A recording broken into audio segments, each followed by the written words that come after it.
السلام عليكم ورحمة الله تعالى وبركاته. إن الحمد لله نحمده ونستعينه ونستغفره ونعوذ بالله من شرور أنفسنا ومن سيئات أعمالنا.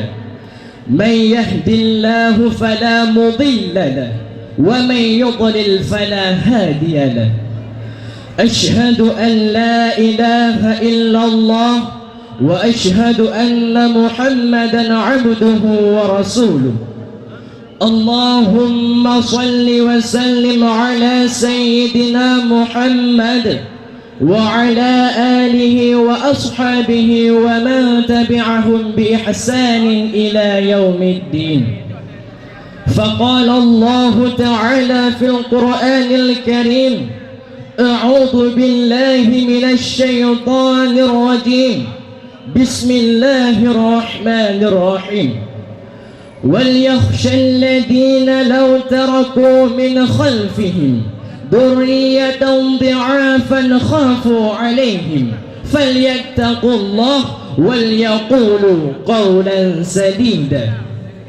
Para hadirin kaum muslimin yang kami muliakan, kata-kata keta'ziman kami terutama sekali kepada abuya rohani kita bersama ma'a keluarga, seterusnya kepada Rais Am, mencakupi kepada seluruh Dewan Guru, dan yang kami hormati Dewan Hakim yang arif lagi bijaksana, dan yang teristimewanya kepada seluruh kaum muslimin, kaum muslimat juga kami muliakan. Hadirin kaum muslimin wa jumratul mu'minin rahimakumullah. Kita beranjak dari firman Allah Subhanahu wa ta'ala dalam Al-Quran, dalam surat At-Tahrim ayat 6. Bismillahirrahmanirrahim. Ya ayyuhalladzina amanu qu anfusakum wa ahlikum nara. Wahai orang-orang yang beriman, peliharalah dirimu dan keluargamu dari api neraka. Hadirin kaum muslimin yang dirahmati Allah, diriwayatkan bahwa ketika ayat ke-6 ini turun, Umar berkata kepada Rasulullah, "Ya Rasulullah, kami ini telah menjaga diri kami, dan sekarang bagaimanakah cara kami menjaga keluarga kami?"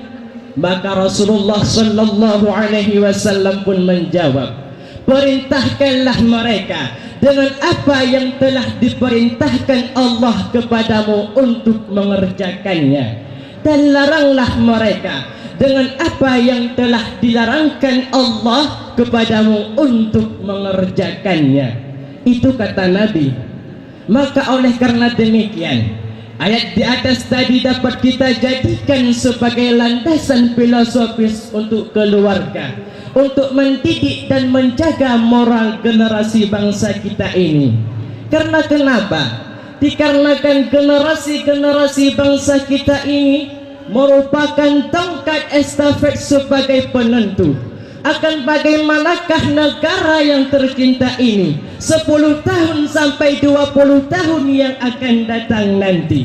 Akan tetapi sayang 1000 sayangnya hadirin, generasi-generasi yang kita bangga-banggakan, generasi-generasi yang kita idam-idamkan, kini mereka semua telah tergelincir dan terperosok ke dalam lumpur budaya yang menyesatkan. Na'udzubillah summa na'udzubillah. Disebabkan kenapa? Dikarenakan rusaknya pendidikan agama yang ditanamkan oleh orang tua terhadap generasi bangsa. Lantas hadirin, apakah yang menyebabkan merosotnya iman dan lemahnya moral generasi bangsa kita saat ini? Antara lain ialah lemahnya pendidikan agama yang ditanamkan oleh orang tua terhadap generasi bangsa, sehingga mengakibatkan mereka terasa asing dengan agamanya sendiri. yang padahal Allah Subhanahu wa ta'ala telah menjelaskan dalam Al-Quran yang terdapat dalam surat An-Nisa ayat 9. Bismillahirrahmanirrahim.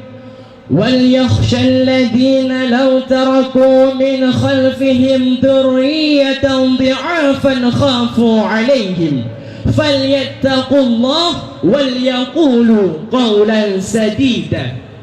Dan hendaklah takut kepada Allah, yaitu orang-orang yang sekiranya mereka meninggalkan keturunan yang lemah di belakang mereka, yang mereka khawatirkan terhadap kesejahteraannya. Oleh sebab itu, hendaklah mereka bertakwa kepada Allah dan hendaklah mereka bertutur kata dengan tutur kata yang benar. Hadirin kaum muslimin yang dirahmati Allah, jikalau kita renungkan ayat di atas tadi, calon pemimpin generasi mestinya merasa cemas jikalau generasi yang kita tinggalkan lemah dari segala bidang. Antara lain lemah fisiknya, dalam artian kata kesehatannya kurang terjaga, lemah ilmunya dikarenakan tidak dididik dengan pendidikan yang benar. Yang kita takutkan hadirin lemah imannya, dikarenakan mereka tidak menguasai ilmu agama, sehingga lemahlah kadar iman yang mereka miliki.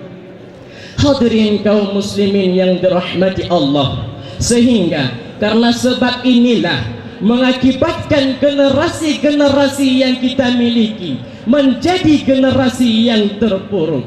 Bahkan mereka bisa saja terjerumus ke dalam lembah yang hina, khususnya mayoritas generasi muda kita sekarang, yang kini mereka semua telah terperosok ke dalam lumpur budaya yang menyesatkan, terlena dan terbuai dengan berbagai macam tradisi yang jauh dan bahkan bertentangan dengan ajaran Islam. Kalau pemuda, pergaulan bebas antar jenis kian merajalela, mabuk, judi, zina sudah menjadi satu kebanggaan. Maka tak mengherankan bagi kita hadirin, bila kemaksiatan di kalangan remaja kian merajai dunia, di mana tempat-tempat prostitusi di negeri Islam kini semua sudah sangat jauh dari nilai-nilai keislaman. Terlebih-lebih lagi adalah godaan kemajuan zaman dengan menjamurnya berbagai macam suguhan, di mana tempat-tempat sosial di negeri Islam, tontonan televisi yang tidak bernadakan Islami, ditambah lagi tempat-tempat wisata ala Yahudi dan tempat-tempat prostitusi yang mengeluarkan hawa nafsu dan mengoncangkan iman hadirin. Bahkan yang lebih ironisnya lagi hadirin, mereka berani menentang ketentuan hukum syariat dengan menyatakan Al-Quran tidak adil terhadap wanita. Hukum yang dikandung dalam hukum Islam tidak bermanusiawi. Kenapa ini semua bisa terjadi hadirin? Dikarenakan dalam pandangan mereka bahwa jikalau kita berpegang teguh pada syariat Allah, justru membuat langkah mereka menjadi sempit. Karena sebab itulah mereka mengambil langkah 1000 untuk mendapatkan keinginannya sendiri tanpa peduli halal maupun haram. Hadirin kaum muslimin, Dewan Hakim yang kami muliakan, hari ini kita beragama Islam. Apakah kita yakin generasi-generasi yang kita tinggalkan 10 tahun sampai 20 tahun yang akan datang nanti masih beragama seperti agama kita hari ini? Jikalau kita tidak menanamkan moral dan etika yang baik di dalam hati sanubari mereka, hadirin, perlu kita tahu yang bahwa Rasulullah sallallahu alaihi wasallam dahulu memperjuangkan agama Allah untuk kita hari ini. Apakah kita hari ini tidak mau memperjuangkan agama Allah?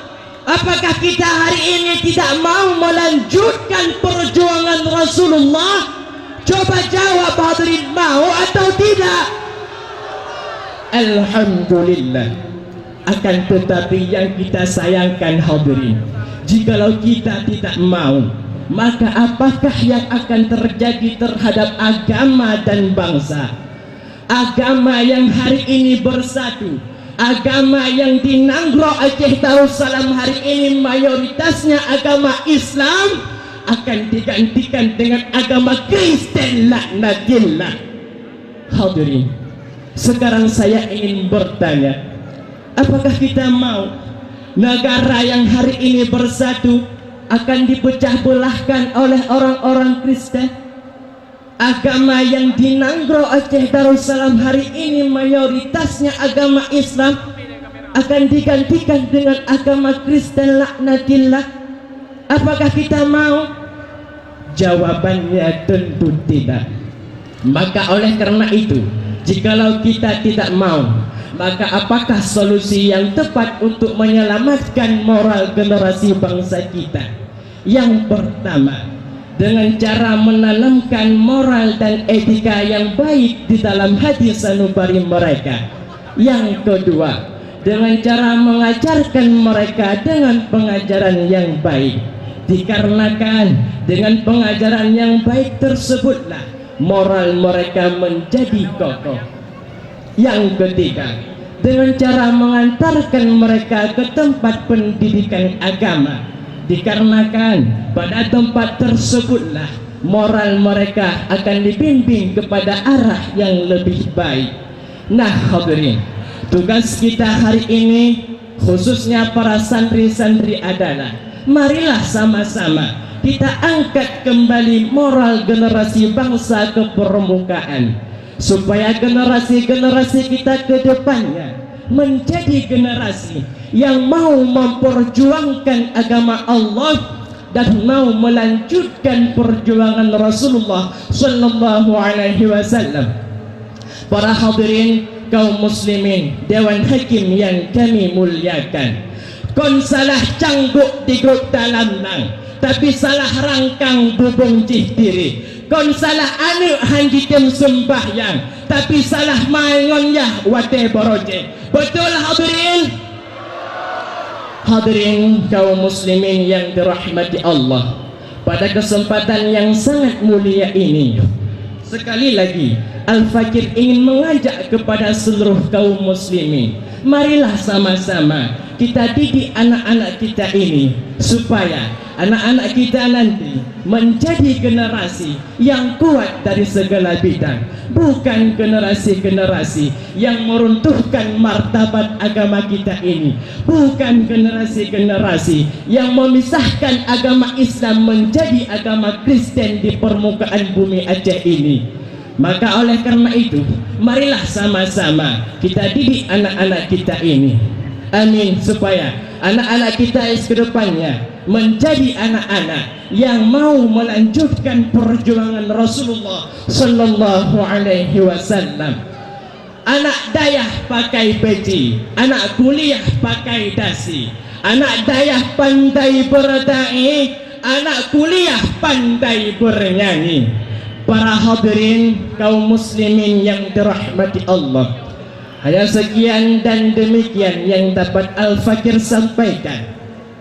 Dan kesimpulan yang pertama, penyebab merosotnya iman dan lemahnya moral generasi bangsa kita adalah dikarenakan kurangnya pendidikan agama yang ditanamkan oleh orang tua terhadap generasi bangsa.